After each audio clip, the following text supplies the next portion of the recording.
Diz assim, versículo 10: Ora, muito me regozijei no Senhor, por finalmente reviver a vossa lembrança de mim, pois já vos tinhas lembrado, mas não tinhas tido oportunidade. Não digo isto como por necessidade, porque já aprendi a contentar-me com o que tenho. Sei estar abatido e sei também ter abundância, em toda a maneira e em todas as coisas estou instruído, tanto a ter fartura como a ter fome, tanto a ter abundância como a padecer necessidade. Posso todas as coisas em Cristo que me fortalece. Tomai assento, amados. Glória a Jesus. Eu estava até, quando eu era novo convertido, eu comprei na época uma flâmula, aqueles de feltro, né? E esse versículo ficava na minha cama, assim, em cima da cabeceira. E todos os dias eu olhava para aquele versículo, né? Posso todas as coisas naquele que me fortalece. Mas quando eu reparando aqui a tradução, a SF, ela traduz: posso todas as coisas em Cristo que me fortalece. Eu fui olhar o original e realmente no original está a palavra Cristo. Eu não sei porque as traduções. Um dia eu vou falar sobre tradução, mas não pode ser em culto não. Marcar um estudo, né? Uma aula para a gente falar sobre traduções da Bíblia. Porque as traduções dinâmicas, que são as traduções que não traduzem palavra por palavra, elas às vezes melhoram o sentido do texto, mas às vezes elas tiram o sentido do texto. E no original realmente está Christos, lá está: eu posso todas as coisas em Cristo que me fortalece. Diga comigo: em Cristo que me fortalece. Paulo está agradecendo a igreja de Filipe por uma oferta que a igreja tinha enviado para ele pelas mãos de um dos seus conservos, de um dos seus colaboradores. Se não me engano é Epafrodito. E Paulo aproveita a chegada dessa oferta para trazer um entendimento, um ensinamento muito profundo sobre a existência do cristão, a subsistência do cristão, e o quão as coisas externas e as coisas básicas da vida têm ou não interferência no nosso coração, na nossa alma. Qual é o desprendimento que nós de fato temos dessas coisas, a ponto de confiar em Deus, e esse desprendimento é gerado pela confiança em Deus, de que Ele está no controle de todas as coisas.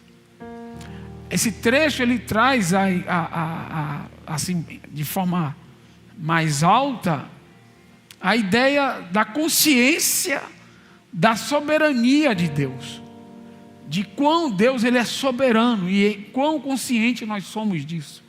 Será que realmente nós cremos de que Deus está no controle de todas as coisas que acontecem na nossa vida? É uma pergunta que o texto faz. Será que nós, até que ponto as coisas externas, elas podem te abalar? Elas podem causar dúvidas na sua vida acerca do cuidado de Deus para com você, para com sua casa. São respostas que Paulo traz nesse texto profundo, de uma teologia profunda, e que nós como cristãos a gente precisa nos apoderar desse texto, tomar posse da verdade que está nele, para que a gente viva uma vida vitoriosa em Cristo, apesar de todas as coisas. Então Paulo usa a oferta recebida depois de muito tempo. Paulo era uma pessoa desprendida disso, ele era fazedor de tendas, o sustento dele não dependia das ofertas da igreja. Mas em tempos de crise, em tempos de escassez, Paulo, ele passou por situações de dificuldade. E ler a carta de Paulo aos Filipenses quebra de uma vez por todas a questão da teologia da prosperidade. Esse texto ele desmonta a teologia da prosperidade, não é? Então assim, nós precisamos entender aqui o que Paulo está querendo comunicar à igreja de Filipe. Qual é a verdade que está aqui nesse texto? Então eu gostaria que você abrisse o texto, deixasse a Bíblia aberta, para que a gente aprenda hoje algumas coisas que são muito importantes para o nosso bem-estar.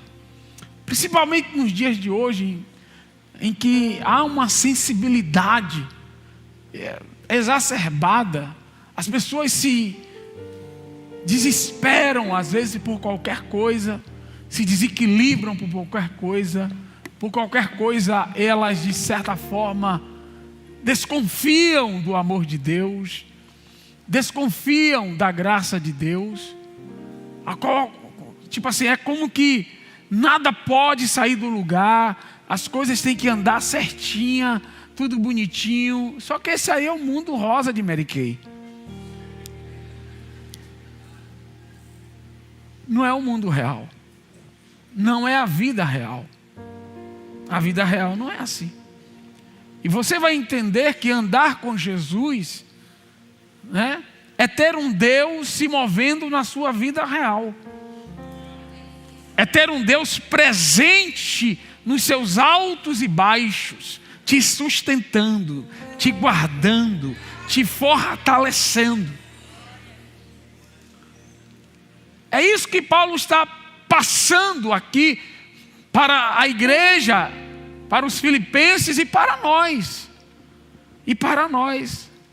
Então ele vai dizer que ele está alegre no Senhor por finalmente reviver a lembrança dos filipenses, pois já tinhas lembrado, mas não tinham tido oportunidade. Ele disse que ficou alegre por eles terem se lembrado dele, e por agora eles terem tido a oportunidade de enviar uma bênção, uma oferta para eles. Mas no versículo 11 é que de fato começa o ensinamento. E ele vai dizer assim: eu não digo isto como por necessidade. Diga comigo, eu não digo isso como por necessidade. Aqui começa o ensinamento. Ele está dizendo que ele está alegre pela lembrança dos filipenses,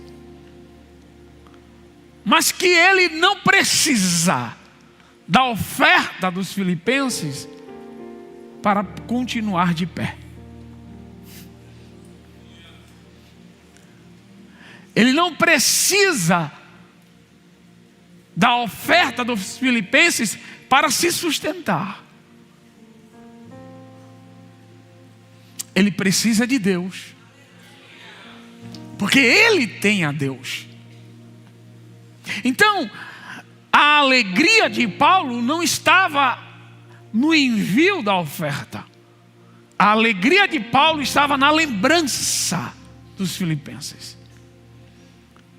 Na lembrança e na necessidade ou no amor que eles tiveram em compartilhar os dons materiais que Deus tinha dado a eles. Em ele saber que ele fazia parte, que ele era bem quisto naquela comunidade que ele fundara. Quero lembrar vocês que foi em Filipe que teve o terremoto.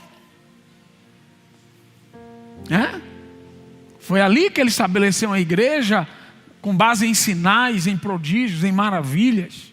Nós estamos falando desses crentes que ele expulsa a mulher, o espírito adivinho da mulher, que ele recebe chicotadas, mesmo sendo um cidadão romano. Então Paulo, ele está agora falando para essas pessoas, filhos na fé, que se lembraram dele e resolveram enviar uma boa oferta para o sustento do seu ministério. Então, a ideia de Paulo é: não digo isto, ou seja, eu não estou alegre, porque eu estava precisando da oferta de vocês. Diga comigo, porque já aprendi. Diga comigo, porque já aprendi. A palavra aprender aí é uma ideia de um aprendizado por experiências com Deus. É um aprendizado no dia a dia com Deus. E o Espírito é uma instrução, é ter experiências. Paulo tinha sido fortalecido em Deus por meio das suas experiências pessoais e ocultas, que não eram públicas, mas que ele tinha se fortalecido em Deus. Experiências que o ensinaram a depender única e exclusivamente de Deus, que o capacitou a viver em situações extremas sem perder a sua paz de espírito, sem perder a esperança de que Deus era poderoso para o sustentar em qualquer situação que ele pudesse passar, que ele não iria sucumbir por causa de um problema, de uma escassez, de uma falta de dinheiro ou de comida. Ele não ia sucumbir na fé, porque Deus tinha capacitado ele a passar por qualquer situação na vida.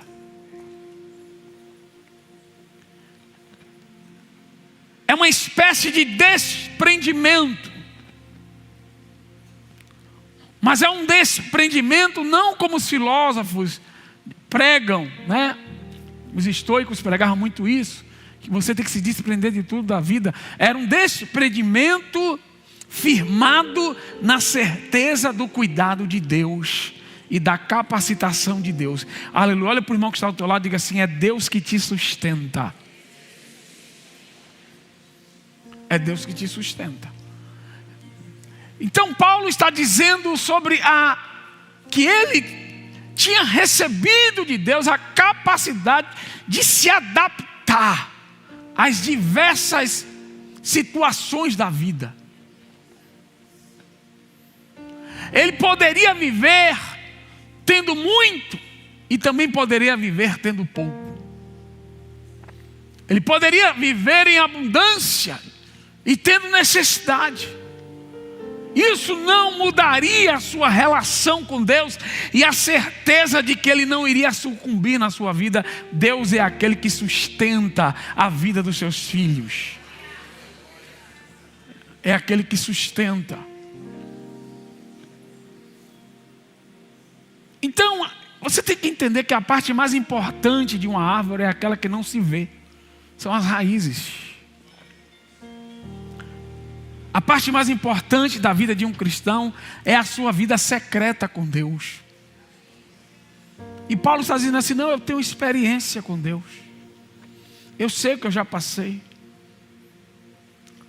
E se não recebesse oferta nenhuma de vocês, Deus iria me sustentar de qualquer jeito. Porque eu sou totalmente dependente dele e não do homem. Esse desprendimento, ele só é adquirido por meio de experiências ao longo da vida. A certeza do agir. Elias, no ribeiro, sabia que todos os dias o corvo vinha 2 vezes no dia, trazendo carne e pão. A certeza de que Deus sustenta. Então Paulo está aqui introduzindo um assunto, falando justamente sobre isso. E ele vai dizer assim: porque já aprendi a contentar-me. Diga comigo, a contentar-me. O que é o contentamento, né? Paulo mostra que a felicidade dele não está ancorada na sua prosperidade ou na escassez, mas em algo mais profundo, na presença de Deus. Porque o contentamento blinda o nosso coração da murmuração. É por isso que Paulo vai dizer assim: em tudo dai graças. Diga comigo, em tudo dai graças. Eu espero que você entenda essa mensagem de hoje, porque ela vai ser como uma vacina para você. Mas é a vacina que funciona, viu? Não é a da Covid, não. É a que funciona. É a vacina que funciona. Porque antes da Covid a gente achava que a vacina funcionava. Agora depois, então a gente tem que falar, é a vacina que funciona. Vai te vacinar. Irmãos, existe algo eterno sendo gerado em nós. Na nossa caminhada, Deus está gerando algo no segredo, no secreto dentro de você. Vamos ler Efésios 4:22. Põe aí na tela. Efésios 4:22. Diz assim: que quanto ao trato passado, vos despojeis do velho homem que se corrompe pelas consciências do engano. Olha o que ele vai dizer: e vos renoveis no espírito da vossa mente, e vos revistais do novo homem, que segundo Deus é o quê? Criado em verdadeira justiça e santidade. Então, enquanto os dias estão passando na terra, Deus está criando algo novo dentro de você. Deus está te transformando. Deus está te fortalecendo. Deus está te aproximando mais dele. Ele está mudando a sua forma de ver as coisas, mudando as suas âncoras, mudando as suas colunas, aquilo que sustenta a sua vida.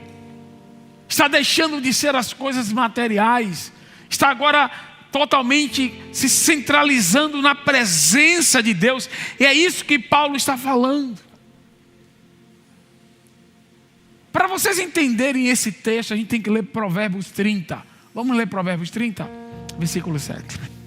Provérbios 30, versículo 7 é o inverso do texto, é o antônimo do texto de Paulo. Provérbios 30, versículo 7 revela os limites do homem natural. E vocês vão entender que aqui está tudo que está aqui é inverso do que está lá. E por que Deus fez isso? Para mostrar a diferença entre uma pessoa comum e um crente cheio do Espírito Santo. Vamos ver agora a pessoa comum? Olha o que Paulo disse, né? Você está abatido, você está vamos ler aqui. Eu gosto da palavra certa. Vamos ver aqui. Você está abatido e você também ter abundância. Certo? Estou instruído tanto a ter fartura como a ter fome. Tanto a ter abundância como a padecer necessidade. Agora vamos ver Provérbios 37. Olha como é totalmente diferente. Olha o que Salomão vai falar. 2 coisas te pedi, não mais negue antes que morra. Vamos lá? Afasta de mim a vaidade e a palavra mentirosa. Não me des nem a pobreza, nem a riqueza. Mantém-me do pão da minha porção de costume, para que, porventura, estando farto, não te negue. E venha dizer quem é o Senhor. Ou que, empobrecendo, não venha a furtar e tome o nome de Deus em vão.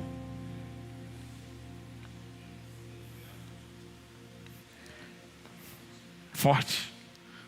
Muito forte. O homem natural aí. Aí é o crente que não recebeu a revelação de Filipenses 4, 13. Ele está dizendo assim: olha, Senhor, não deixe nada variar aqui, não. Eu quero receber meu saláriozinho todo mês. Não precisa também nada grande demais, senão eu vou esquecer do senhor. Se o senhor aumenta, se eu for promovido aí, oxe, só vou aparecer na igreja só na ceia e olhe lá. E se o senhor me der mais ainda, só no culto da virada.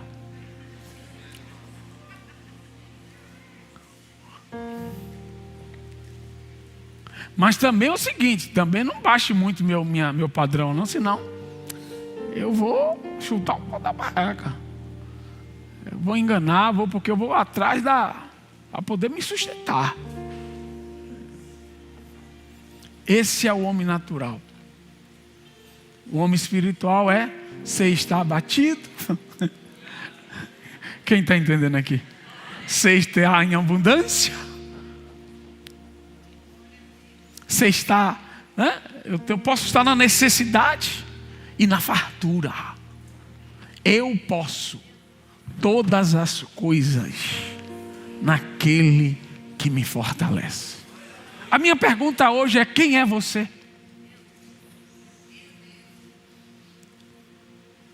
Você é a pessoa de Provérbios 37 ou de Filipenses 4, 11 a 13?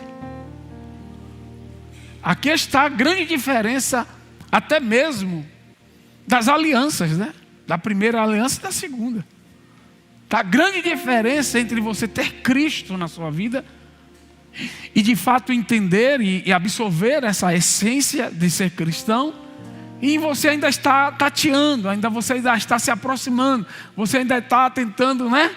E aí qualquer coisa que acontece, você já se desespera, você já fica triste, você já acha que Jesus esqueceu de você, como o Provérbio 30 está dizendo. Não se esqueça de mim. Então eu quero adentrar um pouco mais nesse entendimento desta noite, porque esses são os limites do homem natural. Mas vamos ver agora os limites do homem espiritual. Vamos para 4:12 e 13. Põe na tela aí.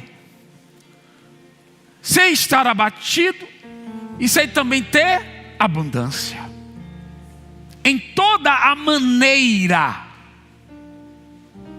e em todas as coisas estou instruído. O instruído aqui é treinado pela experiência, pela vivência com Deus, tanto a ter fartura como a ter fome, tanto a ter abundância como a padecer.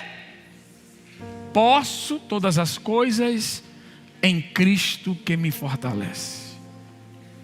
Necessidade aqui se refere à disposição que leva um homem a nunca em sua mente sentir-se pobre, o qual vive satisfeito com a condição que lhe fora designada por Deus. Ou seja, quando Deus te leva para um tempo de escassez, dentro do teu coração existe uma certeza que você não irá sucumbir, que aquela situação não tem poder para te matar e para impedir os propósitos de Deus na tua vida. Quem me entende aqui? Irmãos, quando eu ganhava meio salário mínimo, um salário mínimo, e trabalhava de segunda até sábado, meio-dia,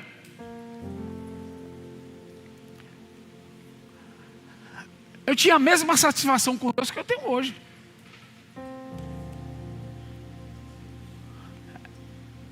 É bom morar numa casa confortável, ter um bom carro, ter isso, ter aquilo, mas eu quero falar que dentro de mim pouca coisa mudou. Lá eu me alegrava no Espírito Santo. Aqui também eu estou me alegrando no Espírito Santo. Quem está me entendendo aqui? A minha condição, eu já tive a condição que eu tinha que escolher. Eu não tinha condição de comprar arroz de primeira. Eu comprava arroz de segunda. Feijão era luxo. Isso é porque eu morava sozinho, né? Era luxo. Mas eu me lembro eu sentando ali, comendo aquele prato de carne do sertão com cebola e arroz com farinha, com uma satisfação, com alegria, meus irmãos. Porque Deus estava na minha vida ali. Quem está me entendendo aqui? Meu pastor me chamava o homem que só tinha ovo em casa frito. Minha comida era ovo frito. Eu não sei que até hoje eu como ovo quase todos os dias eu como ovo. Poderia dizer assim, não quero mais saber de ovo, né? Tem gente que é assim, né? Quando alguma coisa que lembra ele da luta, da prova, eu não me alegro. O que eu estou falando a você é que naquela época eu não estava amargurado. Eu não estava ali desesperado, eu não estava reclamando. Eu tinha a mesma alegria dentro do meu coração que eu tenho hoje, estando numa situação totalmente diferente. Porque eu sabia que eu estava vivendo o tempo que Deus tinha determinado para mim. Quem está me entendendo aqui? Eu me lembro até hoje, eu no Pituba Ribeiro, aquele onde só vivia lotado. Eu lembro até do 0218, eu nunca me esqueço da... Mas eu estou falando a você. Eu morava no Uruguai, tinha que ir para Roma pegar. Eu nunca encontrei lugar naquele ônibus, é impossível você encontrar lugar. Eu me lembro eu entrando na antiga rodoviária, essa agora que é antiga, né? Não, a outra, essa daí, a antiga agora. O ônibus socado, eu dormindo no meu braço, aqui ó, dormindo. O ônibus quando chegou na rodoviária, deu aquele freio de arrumação, eu acordei. Quando eu acordei, eu me lembro da oração que eu fiz.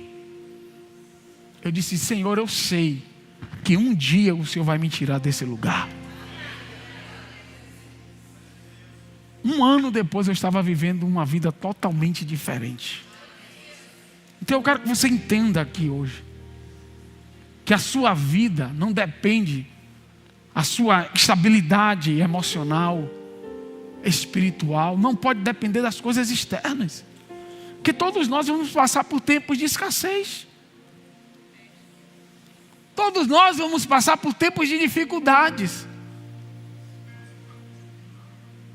Quando Deus virou a minha vida, da noite para o dia, eu aos 20 anos de idade, eu podia comer em qualquer restaurante de Salvador. Eu podia ter a roupa que eu quisesse.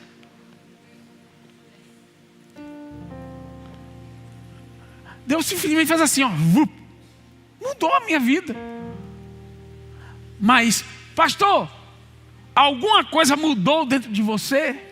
Você ficou mais, não. Porque o meu Deus continuava sendo o mesmo.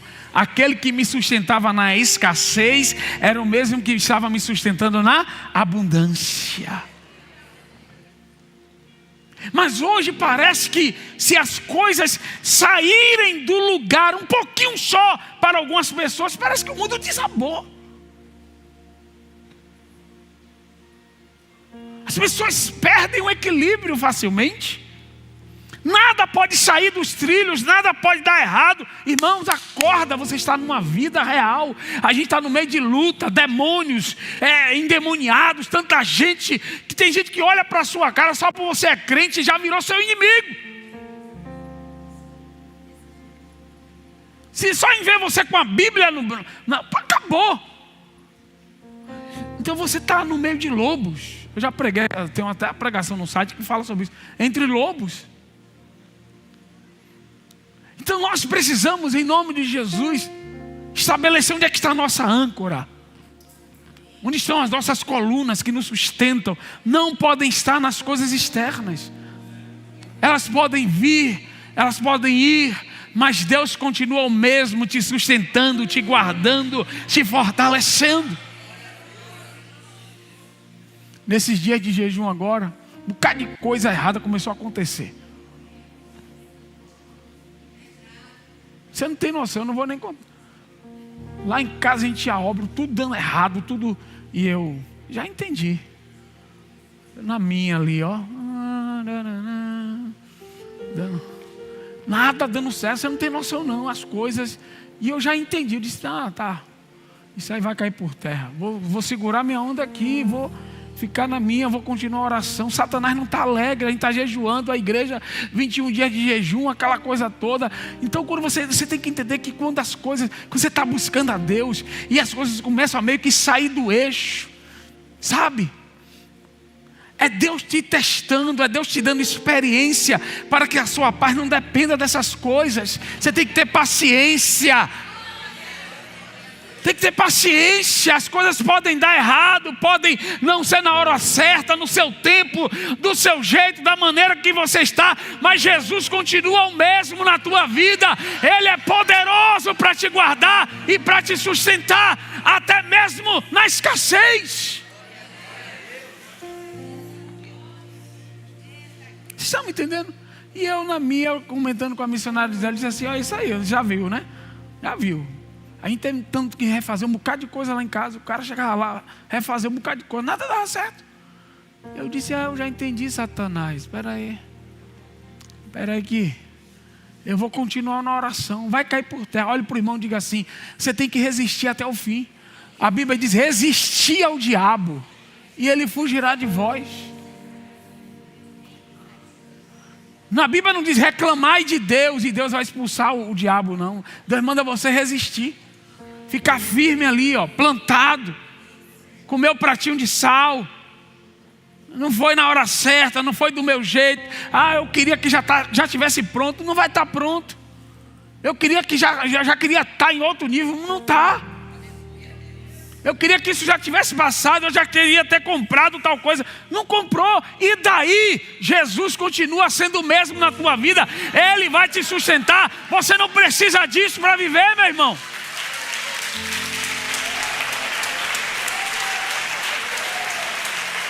Seu coração está batendo, você está respirando, dá glória a Deus. Em tudo dai graças. Não, qualquer coisa, tem gente que desequilibra, perde o senso das coisas. Eu quero saber quando é que está na Bíblia, que está dizendo na Bíblia, você assinou, quem aceita Jesus, agora a vida vai ser fácil. Eu quero saber onde é que está isso na Bíblia. Não está, nunca disse que ia ser fácil, disse que você iria vencer. Disse que você iria vencer, aí está escrito, nós somos mais do que? Em Cristo somos mais do que?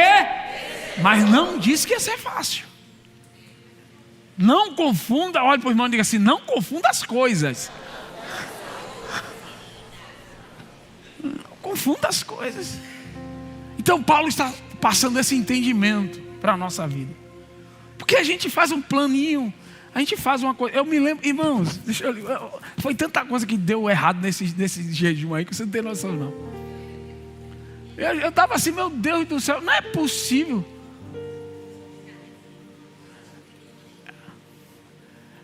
De repente, eu estava antes de levar o carro para revisão, o carro começou a aparecer uma zoada na roda direita. Eu não sabia o que era e batendo, eu disse: rapaz, se eu chegar lá com esse negócio, esses caras da concessionária vão inventar um negócio aí, vai dar uma facada aí de uns 10 mil reais, eu vou sair de lá tonto.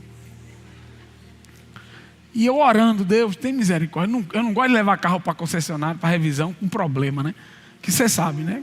Se pegar um crente, amém. Se não pegar... Então, aí eu orando, cheguei lá na concessionária.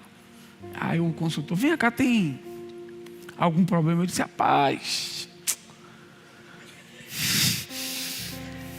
tem um problema, tem uma zoadinha aqui na roda dele. Peraí que eu vou chamar o supervisor da oficina, que ele vai com o senhor. Irmãos, quando o cara entrou no carro, a zoada desapareceu. E nunca mais apareceu. Quem pode dar glória a Deus aí? Paguei aquela mensalidadezinha ali, tudo certinho, tudo bonitinho. Eu dou glória a Deus, Jesus, muito obrigado. Aí outro dia eu disse: rapaz, a zoada sumiu, desapareceu. Então olhe para o irmão e diga assim: confie mais em Deus. Está tudo certo, irmão. Mas se eu começasse a murmurar, se eu começasse a... Entendeu? Deus, misericórdia, mais uma luta, está repreendido. Senhor, tem misericórdia, não é possível, não é possível. E isso e aquilo. Cuidado, irmão, não murmure. Não murmure. Mas eu vou te falar algo aqui. Eu vou te falar sobre o outro lado, o lado da prosperidade. A prosperidade, ela costuma ensoberbecer a mente, além de toda medida. E a adversidade, as lutas, em contrapartida, costuma deprimi-la. De ambas as falhas, ele declara estar isento. Então Paulo está dizendo assim: não haverá depressão em mim, e não haverá soberba em mim, quando eu estiver bem. Paulo, ele não está dizendo que pode tudo. Ele pode todas as coisas dentro da vontade de Deus. Ele pode todas as coisas em Cristo e não a parte de Cristo, longe de Cristo. Mas em Cristo, firme na rocha, Ele pode todas as coisas. Então, quando Deus nos dá uma ordem, nos dá também a capacidade de cumpri-la. Quando Deus nos põe numa situação, Deus nos dá o poder para resistir e para suportar aquilo, meu irmão. Deus jamais pede que façamos algo sem providenciar a graça necessária para a sua realização. Então, se Deus te põe numa situação, pode esperar que vai vir revestimento de poder sobre a tua vida. Você não vai sucumbir aí não, irmão. Você vai ser fortalecido nessa situação, nessa luta. Deus vai te fortalecer e você vai sair daí maior do que entrou. Mais crente, mais ousado.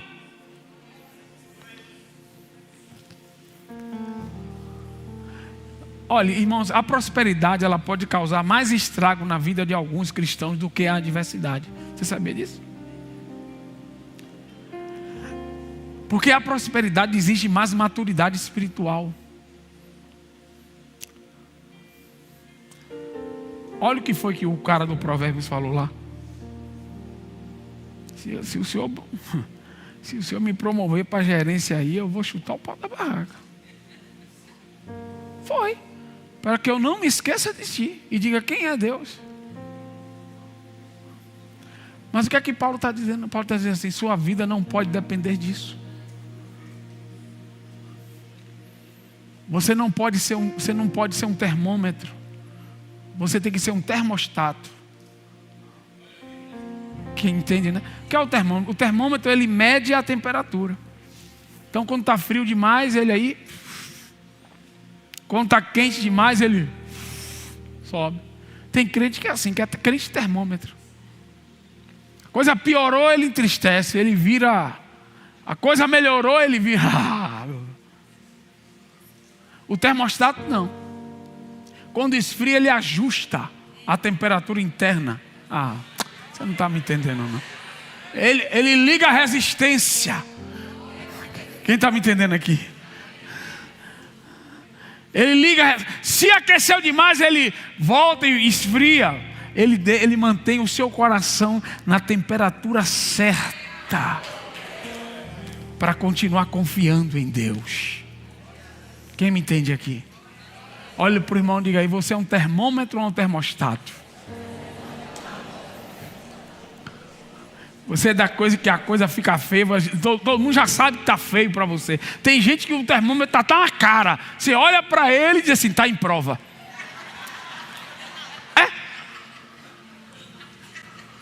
Você olha para ele, ele chega até a paz do Senhor muda. Passou.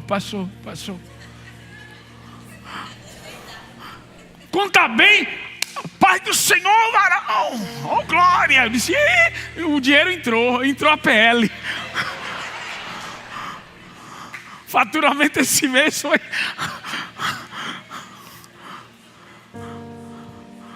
Quem está me entendendo aqui? Recebeu a promoção. Ele fica, rapaz, não. Vira o crentão, irmão, não seja termômetro, seja termostato. Só Deus sabe como você está. Só Deus sabe o que você está passando. E os amigos íntimos, né? Que a gente compartilha. Mas não pode estar na cara, ali onde você vai. Cara de crente prova. Né? E aí, quando a coisa melhora, ele aí esquece de Deus. Não preciso da resistência mais não. Não preciso não. Tá, agora eu estou bem. Só que o inverno chega, né? Quem está me entendendo aqui? O inverno chega. Então nós precisamos tomar cuidado com isso. Mamon é a única coisa na Bíblia que é chamada de Senhor em comparação a Deus. Sabia disso? Mamon, que é a personificação do dinheiro, do amor ao dinheiro, o Deus do dinheiro. Com D minúsculo, é claro. É a única coisa que substitui Deus no coração do homem. Por isso que o salmista diz, Salomão em Provérbios falou isso. Eu posso me esquecer do Senhor. Por quê? Porque ele coloca o dinheiro no lugar de Deus. Então, tem muita gente, irmãos, que ele não está pronto para ser uma pessoa rica. Tem gente que não pode ser rico. Tem gente que, se Deus melhorar um pouquinho, tem gente que é crente que está lá em Provérbios 37. Não pode melhorar muito, não. Se melhorar demais, já foi. Eu sempre conto aqui um coisa que o pastor Jorge Linhares contou numa conferência sobre o irmão do Golmil. Tinha um irmão crente, rapaz, todos os dias estava no culto, e a oração dele era que Deus desse um Golmil para ele. E um belo dia, esse homem conseguiu comprar o Golmil. E aí o pastor começou a procurar o irmão, não sumiu da igreja, desapareceu. Aí foi perguntar à esposa: cadê o irmão fulano e tal? Ah, pastor, você não está sabendo não. Ele conseguiu comprar o Golmil. Ei, pastor, que benção. Só que ele disse que agora ele não tem tempo para vir para a igreja não, que ele tem que curtir o carro.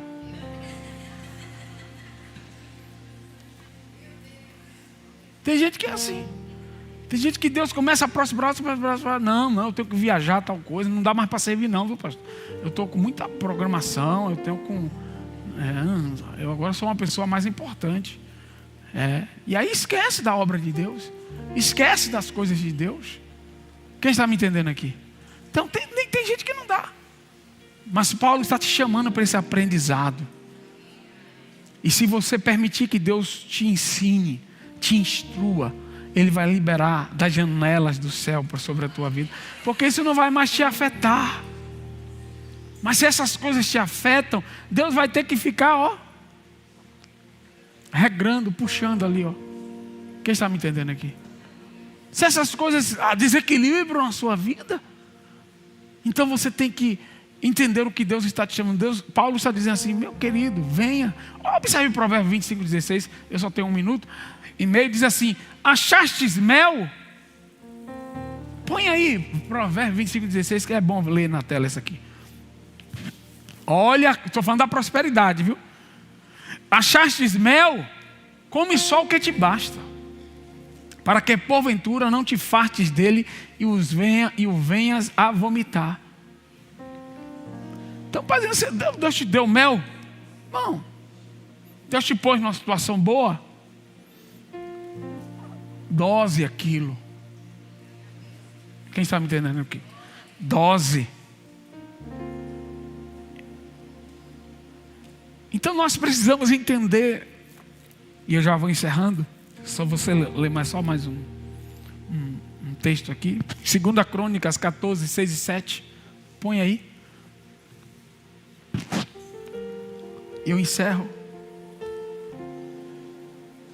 Hoje o tempo passou rápido. Diz assim: e edificou, falando do rei Asa, rei de Judá, e edificou cidades fortificadas de Judá, porque a terra estava e não havia guerra contra ele naqueles anos, porquanto o Senhor lhe dera. Presta atenção nas palavras. 7. Disse, pois, a Judá: edifiquemos estas cidades, cerquemos-las de muros e torres, portas e ferrolhos, enquanto a terra ainda é nossa, pois buscamos ao Senhor nosso Deus. Buscamo-lo e deu-nos repouso de todos os lados. Edificaram, pois, e prosperaram. Asa foi um homem super inteligente. Ele começou a buscar Deus, pôs o povo a buscar Deus. E aí Deus trouxe paz, trouxe um tempo de prosperidade. Sabe o que ele fez? Ele usou o tempo de prosperidade para fortificar o reino. Quem está entendendo aqui? Ele não saiu fazendo festas, esbanjando. Mas no tempo do repouso ele se fortificou. Porque ele sabia que a guerra viria. Ele sabia que os inimigos iriam se levantar. Se Deus não nos trouxe ainda, Deus vai trazer tempos de paz sobre a tua vida. E você tem que aproveitar esse tempo de paz para se fortalecer em Deus. Para você buscar mais ainda Ele, não porque você está em guerra, mas você tem tempo agora para buscar. Você está em paz, você tem tempo para se aprofundar nos mistérios de Deus, na graça de Deus. Quem está me entendendo aqui? Mas as pessoas fazem o contrário. A coisa dá uma melhorada, ele escapa. Ele diminui o tempo da oração. Ele para de jejuar. A Asa fez diferente. A Asa colocou torres, diga comigo, torres. Aumentou a vigilância da terra. Asa colocou portas e ferrolhos nos portões. Limitou a entrada de qualquer pessoa na vida dele. Só os conhecidos, só os próximos. Quem está me entendendo aqui? Não saiu ostentando o que ele tinha, mostrando para todo mundo, no Instagram, no TikTok. Não, ele se fortaleceu. Talvez as pessoas que estavam do outro lado achavam que Asa não tinha mudado nada, mas a cidade estava totalmente fortificada, porque ele não ficou dormindo. Deus trouxe um tempo diferenciado para a vida dele, e ele aproveitou para se fortificar. Ele aproveitou para se aprofundar, para se renovar, se readaptar a coisas maiores. Então que nesta noite você aprenda com Asa. Se fortifique, para que você, no tempo da escassez, das lutas, você esteja pronto. Porque foi o Senhor que trouxe esse tempo de paz para a sua vida. Talvez você esteja hoje bem. Você olha assim para você, pô, não tem nada assim de errado, assim de grave acontecendo comigo, pastor. Está ótimo, está tranquilo. Umas coisinhas aqui, mas dá para administrar. Ótimo, se fortifique. Aproveite para buscar mais a Deus. Aproveite para conhecer mais a palavra. Quem está me entendendo aqui? Né? Aproveita, vai se fortalecendo, vai ler livros que vão te aprofundar mais nas coisas de Deus. Não fica aí de bobeira não, irmão. Só curtindo tal, não. Não é nessa hora que você se aprofunda. Mas tem pessoas que só querem se aprofundar na hora da guerra. Aí ele busca a Deus por intenção. Ele busca a Deus só por causa da luta. Ele busca a Deus só porque a coisa está ruim. Paulo está dizendo não. Essas coisas não determinam a minha intensidade na busca. O que determina a minha intensidade na busca, aleluia, é a experiência de vida que eu tenho com Deus. E Deus está nos chamando para isso. Fique de pé nesta noite, meu tempo acabou.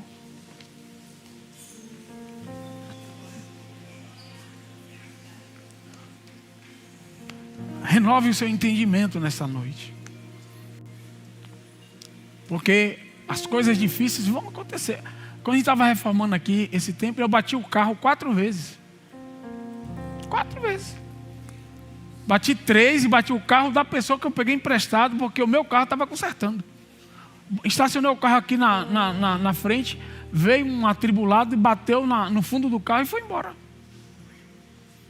Aí tive que pagar o conserto do meu carro e o conserto do carro do que estava emprestado. Eu murmurei? Não.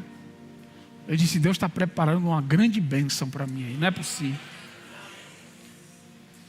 Uns 6 meses, 8 meses depois, Deus me deu um carro zero.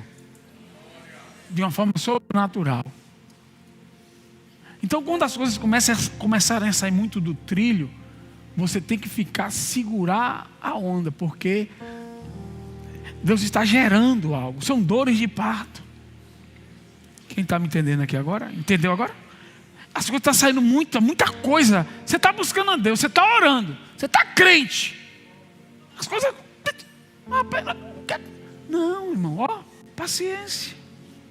Você pode todas as coisas naquele que te fortalece. Quem está me entendendo aqui? Paciência.